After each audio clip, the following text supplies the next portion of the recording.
So one of the first things I noticed was a subarachnoid hemorrhage. And subarachnoid hemorrhage is something that occurs when you have bleeding within the leptomeninges.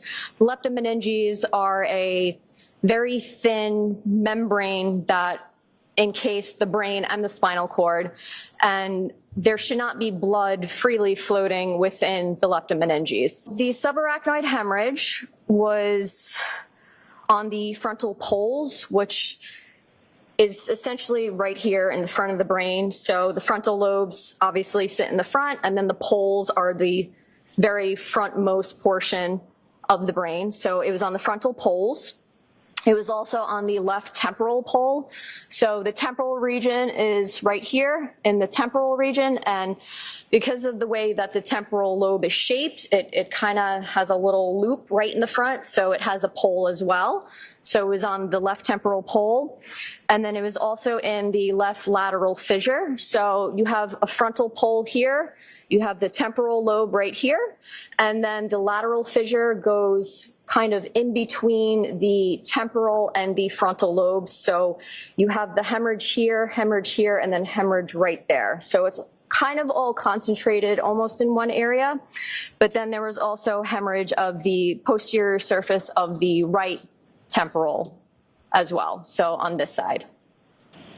You were asked about some possibilities. What is your opinion as to how those injuries were sustained or manifested in this stroke?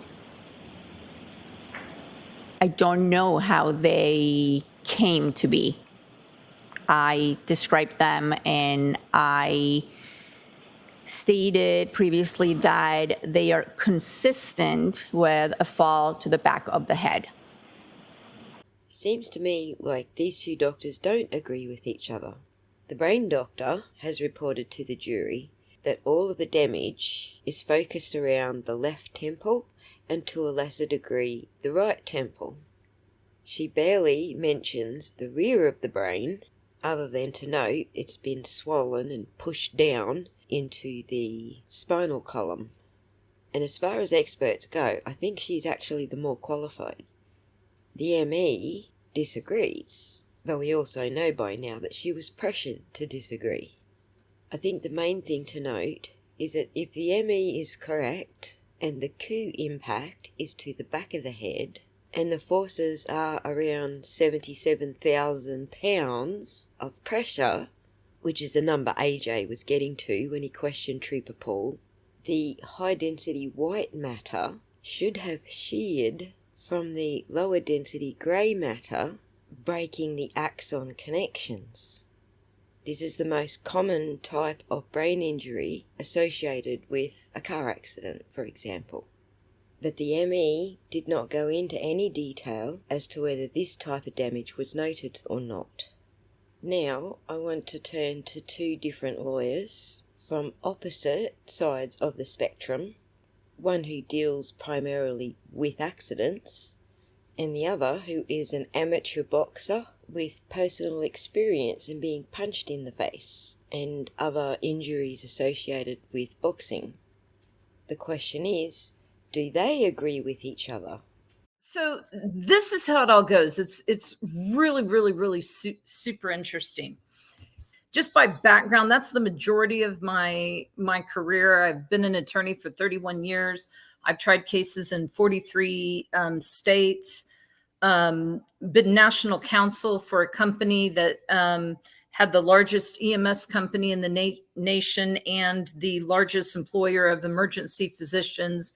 We also had radiologist, anesthesiologist, and intensivist who work in the ICU. So what I've spent my whole life doing is defending people that are providing predominantly emergency medical care. And it's kind of like the center of what I do. So I went back and rewatched what the gal was saying because I wanted to make sure that I had it right. So the first gal that everybody made fun of because she's all tatted up, she's a neuropathologist. So she's at a much higher level than the second gal. She specializes in the nice brain and everything that has to do with the brain. And so she said we have these subarachnoid hemorrhages, and I may have to take off my glasses and then I can't read. So that's going to be a problem. I'll just have to hit my glasses. So the first one are on the frontal poles. So these are like right up in the front. It's literally like going there. Now, how do you get that? Well, it's possible if you have what's called a contra Q injury that you could get some where it goes. but it goes where you get slammed from the back and then you went back. So if you think of it how you would typically get one in the back of your head, contra Q, car wreck, the huge force, you get hit, bam, it slams you into that steering wheel and then goes back again. When you get slammed into that steering wheel, you'll actually get injury over to the back of your brain. That is not what we have in this case. These are traumatic injuries right up here. We have some fractures that are right around the eyes. But what's more important is the largest subarachnoid hemorrhage. And all subarachnoid hemorrhage really means is it's a hemorrhage. So if you think of a bruise is a hemorrhage, right? But it's inside your brain. We have these nice little containers that go around and you get through that. Where's the largest one at? On the left side. Yeah, Where's the right? I'm sorry, but I don't understand mumbo jumbo when she used all the. But I got it. It was in the left side around the temple, right? Yes. Which would make no sense with a direct hit to the back of the head. It cannot happen. It is physically impossible. You cannot. I mean, if we're going to talk about physics, but if you're talking about how and you know, as national counsel, because I had my own law firm with my own cases. Now I'm only in-house doing only this. So I do car wrecks and medical malpractice for emergency. That's all I do. Cars hit pedestrians commonly. This is something that you see when you're handling transportation cases. And so we see the kind of injuries that occurred there. We also work with all of these accident reconstructionists. But you can't get hit like falling backwards on the back of your head. If that cut had anything to do with this, then you would have a different area of the brain back there that it was hitting, because once you've fallen backwards, you have no contra Q, right? So it can't, you go back. It doesn't go push back up at a rate because we have something called gravity. And it isn't the way that it works. In this case, the largest injury to the brain is on the left side. Now think about it. If you're right-handed and you're going to go out somebody and punch, where are you going to hit? If you hook, you'll get them right in the temple. You're going to hit them right in the temple. What's another common thing that you're going to hit if you're going to do a 1-2 punch? So you're going to go right up here and hit there, and the second arm's going to come around, and what is that going to hit? The other temple. Because remember, when you did that first one, what does the person's head do? It turns to the side. So in this case, the other thing is that, and this is why I'm just, it's like it's not even a question. They hit the main biggest subarachnoid hemorrhage is over here. Where's the second one? Over here. Now, how do you explain that? So now what we are expected, we have fractures, and I wrote down like where the first gal was the one that was doing the brain, and she says it's trauma. So then what she's going in, she says the frontal poles. So again, you're looking, your frontal lobe is up here, and these are also shattered. Now, you would have to believe that he got hit by that car. And then let's talk about that right arm, because it was the right arm, wasn't it? Yeah. It's the right arm that has all the marks. So now, according to, what was Paul? Trooper Paul. Yeah, I'm bad at names. You have your arm here allegedly getting caught up, right? Yep. And then that's going to spin you around. Now we have to believe that what it does is it somehow spins you around and hits you here with an enormous amount of force, hit you here, but also hit you here and here. Now, how in the hell does that happen? Because there's more than one person hitting you. Well, one strong person could do this. I will tell you that this is not, and you know, like I said, unfortunately, this is how my nephew died, and I've already you're not going to be seeing my sister coming back in because I've already told her that this trial is not for her. He was murdered in a bar fight. Oh, And, I'm so sorry. Oh, wow. Absolutely tragic. Had this exact set of scenario. There is also what's called a lateral fissure, which is, so you have this there, it's the whole line that comes here. So they're trying to get you to believe, and there was a fracture in the skull up on top that would have, in order to have that kind of fracture, more likely than not, I mean, I'm thinking like candlestick over the head. I'm thinking a baseball bat. It can be a baseball bat. Unlikely that was a fist, to be real honest, but it can also be that if you hit somebody really hard and then they crack their skull on a table falling back or on a fireplace falling back. Or a weight. Or in the gym on the weight. Or you take a gym weight and just go bam, right down there. But he didn't die from that. Like, we've all been focused on the little thing in the back, and that's what I've been focused on.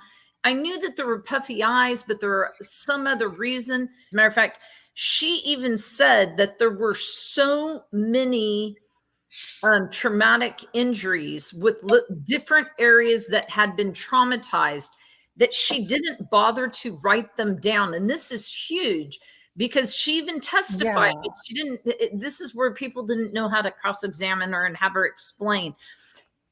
There was only 5. If there's 5 or less, she won't note them. But when there are so many, her testimony was there was too many contusions, which is, different strikes, to count.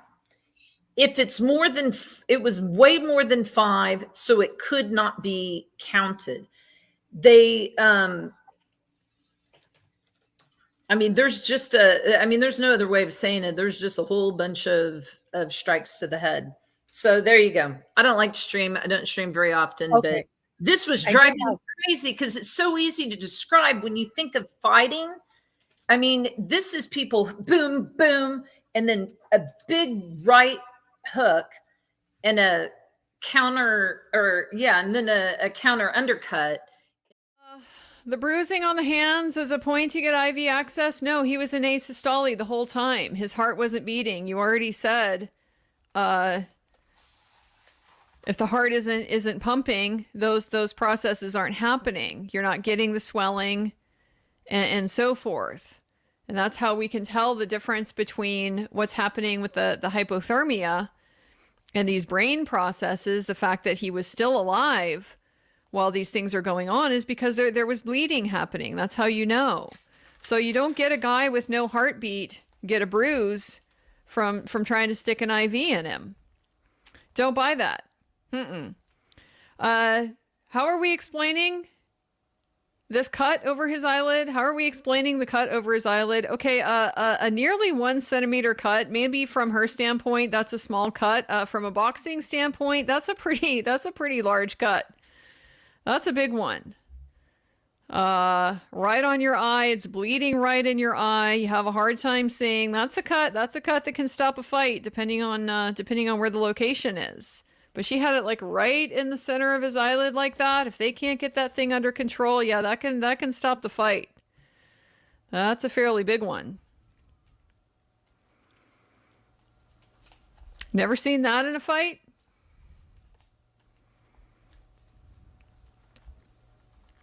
Notice she said she didn't feel fractures in his hands.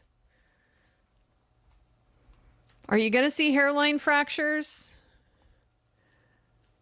Are you going to feel soft tissue type of injury? When people say boxer's fracture, like this is a colloquial term. This is not, this is not an expertise or anything. It's not like a technical thing. It's a description of an injury that you get because you punch, right? A good punch lands square across your knuckles. You turn it over well, and it's solid and your wrist is straight. So all that force just goes all the way, you know, through your arm, and you can hit pretty hard. But when you hit it off, or like your wrist is, or something like that, then things, you know, go sideways. The force doesn't get transferred nicely. So yeah, you sprain your fingers, you injure. This boxer's fracture specifically is the outside of your hand towards your pinky side. And it's because you don't, you know, you didn't turn it over. You like led with the wrong side or something like that, or you caught it at a bad angle. It's very common to do that with a bad hit, to get a hand injury on that part of your hand. And it doesn't have to be a fracture. Sometimes it's just you hurt your knuckle, you know. Well, she's not given us anything to really hang our heads on here as far as a motor vehicle injury, motor vehicle accident either. Is she? I mean, are we even going to go there? Is Lally even gonna ask her beyond just, you know, the whole is it consistent with the path of fall? Well, it'd be consistent with the path of fall to the ground, whether that was caused by getting hit by a car or getting hit by a punch or another weapon or something like that. Well, there you have it.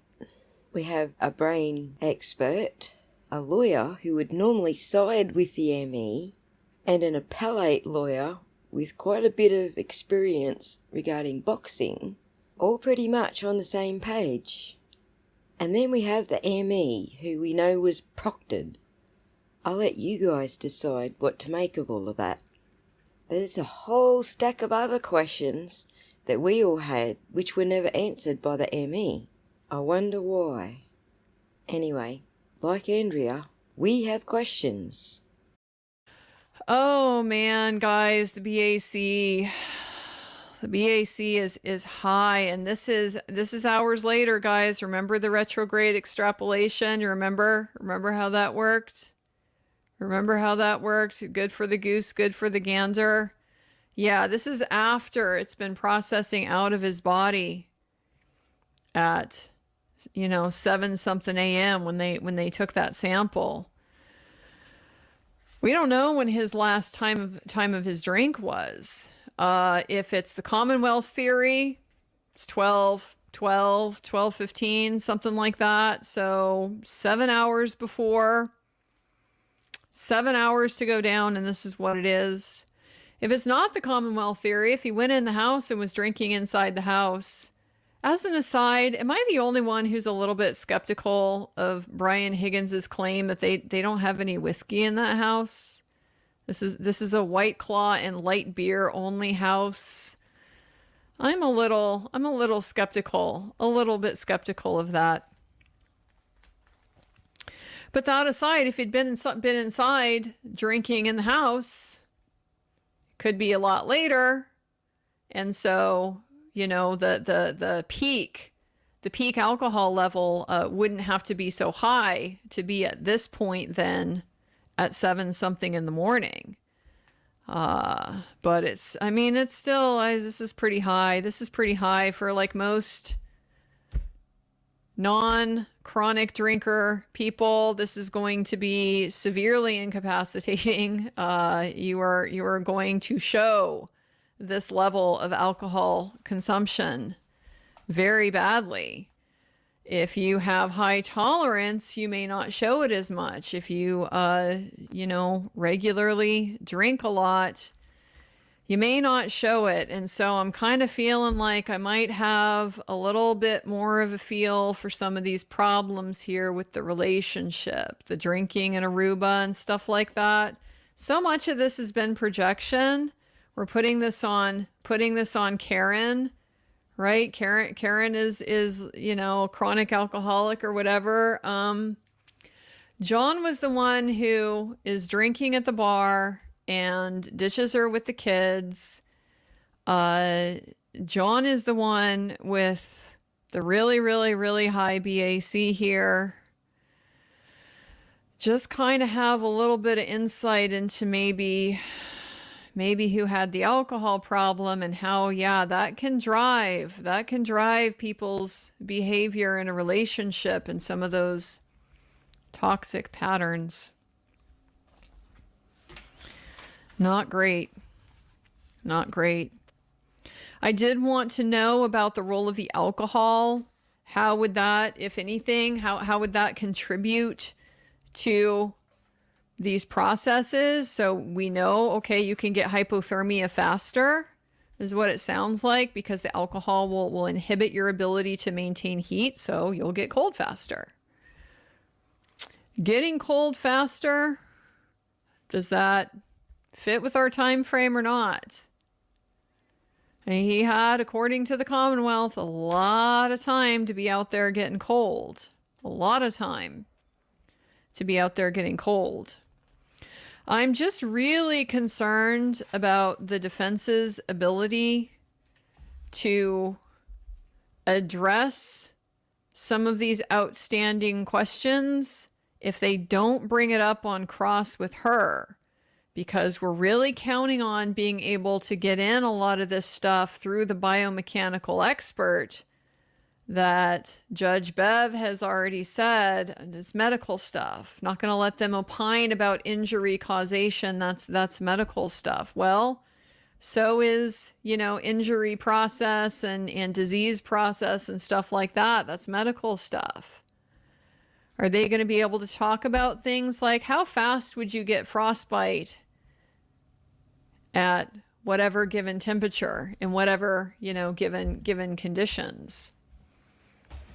I'm not convinced she's going to let them go there. So I feel like they got to get there on cross with her. And I hope Miss Little is prepared for that. I really do. I really do. Big open question for me, the frostbite. I don't know how you're out there. I don't know how you're out there 6.5 hours and your nose is still good. You haven't lost the tip of your nose. At this severely hypothermic, this is your core temperature is so low that you can't stay alive. Your organs are shutting down. That's not even getting to your surface temperature of your skin, the part that is where the heat exchange is actually happening.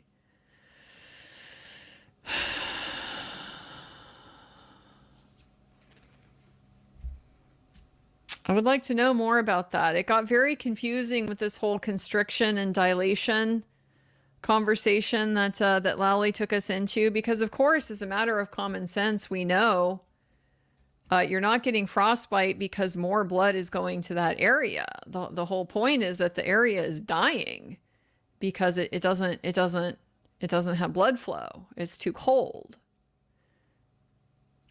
And either the blood is like you're freezing, your tissue is freezing, your body is water, right? 99 point whatever % water.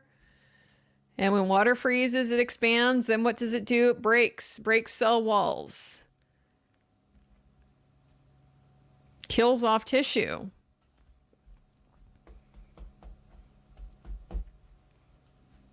Hard for me to believe he'd be out there for that long in those conditions and not have frostbite when his core temperature is 80 some degrees. It just seems very, very hard for me to believe.